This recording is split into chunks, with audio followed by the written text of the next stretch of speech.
গত সপ্তাহে ছাত্র আন্দোলনের সময় বাংলাদেশের জনগণ যে সহিংসতার শিকার হয়েছে তাতে হতবাক কানাডা।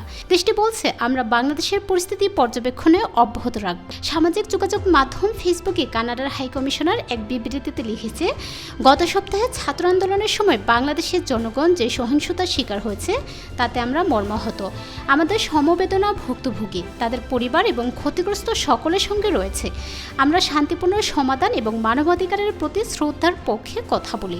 বিবৃতিতে আরও বলা হয়েছে, বাক ও সমাবেশের স্বাধীনতা সমুন্নত রাখা অত্যন্ত গুরুত্বপূর্ণ। আমরা অনতিবিলম্বে ইন্টারনেট পরিষেবা সম্পূর্ণরূপে পুনরুদ্ধার করার আহ্বান জানাচ্ছি, যাতে লোকেরা গুরুত্বপূর্ণ তথ্য পেতে এবং কানাডা ও বিশ্বব্যাপী তাদের প্রিয়জনদের সাথে সংযোগ করতে পারে। এতে আরও বলা হয়েছে, বিচার ব্যবস্থাকে অবশ্যই গ্রেপ্তারকৃত সকলের জন্য যথাযথ প্রক্রিয়া নিশ্চিত করতে হবে এবং এই দুঃখজনক ঘটনার জন্য দায়ীদের জবাবদিহি করতে হবে। আমরা বাংলাদেশের পরিস্থিতি পর্যবেক্ষণে অব্যাহত রাখব।